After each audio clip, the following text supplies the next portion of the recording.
কি হৃদয় বিদারক অবস্থা। আল্লাহ সবাইকে রক্ষা করুক।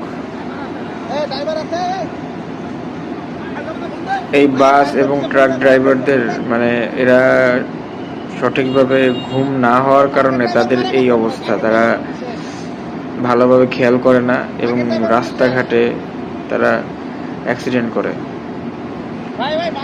এর জন্য সাধারণ মানুষের প্রাণ হারায়।